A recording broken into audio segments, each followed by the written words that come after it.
Welcome back my YouTube channel sociology lab study और Indological perspective, जिसमें जो भारतीय समाजशास्त्री जीएस घुरिये का विशेष योगदान इसके बारे में कहा जाता है। आज उसी सीरीज में हम बात कर रहे हैं और जो हमारा टॉपिक है वो है समाजशास्त्र और रामायण, अर्थात जो रामचरितमानस है। यहाँ पर रामायण से मतलब रामचरितमानस से आप समझिए, क्योंकि वाल्मीकि रामायण और तुलसीदास कृत रामचरितमानस दोनों में काफी अंतर है। तो चूंकि साहित्य का विद्यार्थी नहीं हूं मैं, समाजशास्त्र का विद्यार्थी हूं, तो उधर तो बिल्कुल हम नहीं जाएंगे। जो खास हमारा अपना पर्सपेक्टिव है वो है सोशियोलॉजिकल पर्सपेक्टिव। उसी पर्सपेक्टिव के आधार पर मैं आपको ये सारी चीजें समझाने की कोशिश कर रहा हूं। तो यहाँ पर जो है वो रामचरितमानस से मतलब है। वैसे मैंने टॉपिक वहां पर समाजशास्त्र और रामायण दिया है, क्योंकि कई सारी सिमिलरिटीज हैं रामायण और तुलसीकृत रामचरितमानस में। तो रामचरितमानस के प्रसंग को ही मैंने यहाँ पर लिया है और उसी आधार पर आज हम बात करेंगे। ये लंका कांड का एक दोहा है जिसमें दिया है कि तेह कारण करुणा निधि कहे कछुक दुर्बाद, सुनत जात धानी सब लागी करें विषाद। अर्थात ये उस समय का प्रसंग है जब लंका में भगवान राम ने विजय प्राप्त कर ली और हनुमान जी को भेजा कि आप ये समाचार सीता जी को अशोक वाटिका में जाकर दे दो। और सीता जी वहां जब आ गई हैं तो उस समय का ये प्रसंग है कि भगवान ने कुछ ऐसे मतलब कुछ कट वचन कहे जिनको सुनकर के वहां सभी जो मौजूद थे वो विषाद करने लगे। और उनको सुनकर के प्रभु के वचन शीस धर सीता बोली मन क्रम वचन पुनीता, लक्ष्मण हो धर्म के नेगी पावक प्रकट करहु तुम देगी।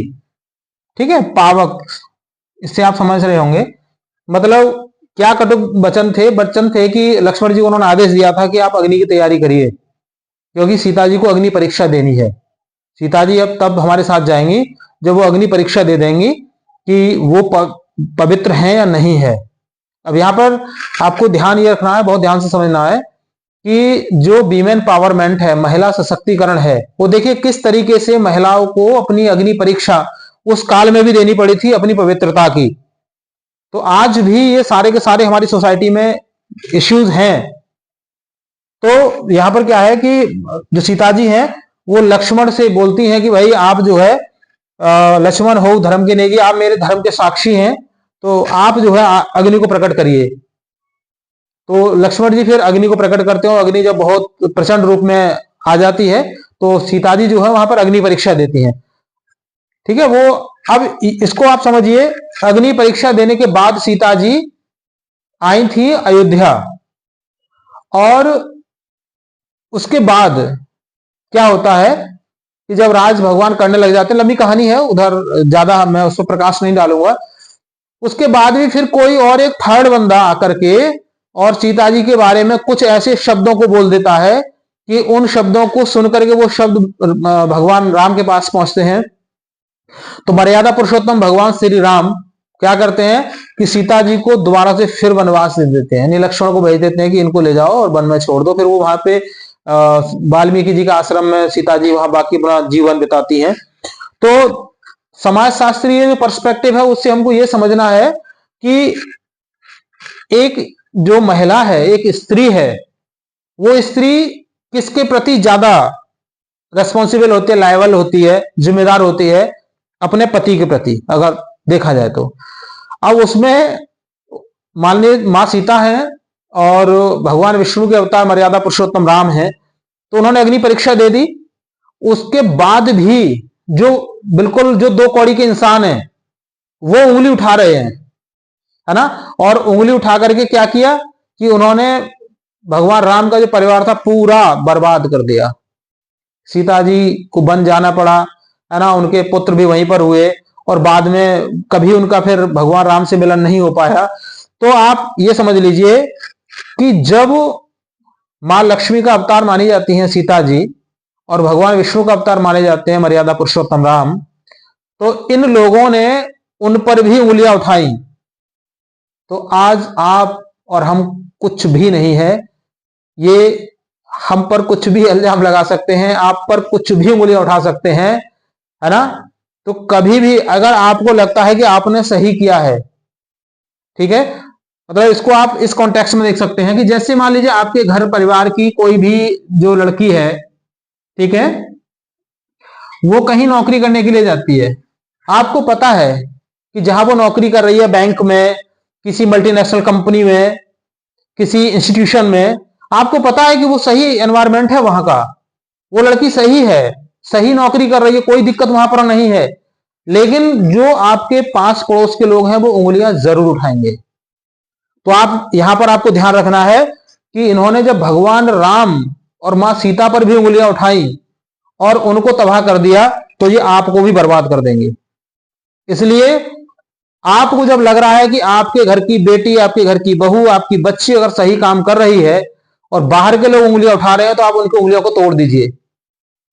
मेरा मतलब काटने से नहीं है, हिंसा करने से नहीं है, मेरा मतलब है कि आप उनकी उंगलियों की परवाह बिल्कुल मत करिए। आप अगर आपको लग रहा है कि आपकी नजर में सही है तो सही है, ये लोग क्या कह रहे हैं, क्या कर रहे हैं, इनकी बिल्कुल परवाह मत करिए। इनका काम है, क्योंकि जब राम राज्य में भी ये लोग उंगलियां उठाने से नहीं चूके, तो आज के इस कलयुग में तो इनकी भरमार है, ये बहुत आयत में है। तो इस प्रसंग में बार बार जो मां सीता है वो यही भगवान राम से यही तो पूछती हैं। वो मतलब ऐसे नहीं, बल्कि वो अपनी अंतरात्मा से पूछती हैं, भगवान राम से वो प्रश्न कर रही है कि ये जो जितने भर लोग हैं, ये बेशक मेरे बारे में नहीं जानते, आप तो मेरे बारे में जानते थे कि मैं पवित्र हूं, मैंने आपके समक्ष अग्नि परीक्षा दी थी, तो आपको तो मालूम था ना मेरे बारे में, और मेरा मतलब तो आपसे था ना कि इन लोगों से। फिर भी आपने मेरी परवाह ना करके इन लोगों की परवाह की और मुझे बन जाना पड़ा। वहां से आने के बाद मुझे अग्नि परीक्षा देनी पड़ी, अपनी पवित्रता की अग्नि परीक्षा देनी पड़ी। तो भगवान राम ने ये जो लीला की है, इस लीला का एक उद्देश्य है ना, वो सिर्फ इतना है कि आने वाले, उनको पता था भाई, क्योंकि भगवान थे, भगवान का अवतार थे वो, उनको पता था कि आगे आने वाला समय वो इस तरीके का आएगा। तो लोग ये समझ लें कि जब भगवान राम की पत्नी मां सीता को लोगों ने उंगली उठाने से गुरेज नहीं किया, है ना, और उन्होंने इनकी बातों को ध्यान में रख करके वो सभी काम किए, मतलब मां सीता को वनवास दे दिया, और ये लोग फिर भी खुश नहीं हुए, तो आने वाले समय पर लोग समझ लें, जान लें कि ये लोग उन पर भी उंगलियां उठाएंगे। तो उनको वो नहीं करना है जो जितना मैंने जो कुछ किया है, जितना समर्पण मैंने किया है उतना करने की आवश्यकता नहीं है। तो सिंपल साफ संदेश यही है कि अगर आपको लग रहा है कि आपकी नजर में सही है तो सही है, बाकी लोगों को खुश करने का प्रयास मत करिए। अगर आप बाकी इन लोगों को खुश करने में लग गए तो आपकी जिंदगी की बाट लग जाएगी। तो आज की क्लास में बस इतना ही, मिलते हैं नेक्स्ट क्लास में। वीडियो पसंद आए तो लाइक शेयर जरूर कीजिएगा, चैनल पर नए हैं सब्सक्राइब कीजिए। इसके बाद जो अगली क्लासेस होगी उसमें मिलेंगे, तब तक के लिए थैंक यू, जय हिंद।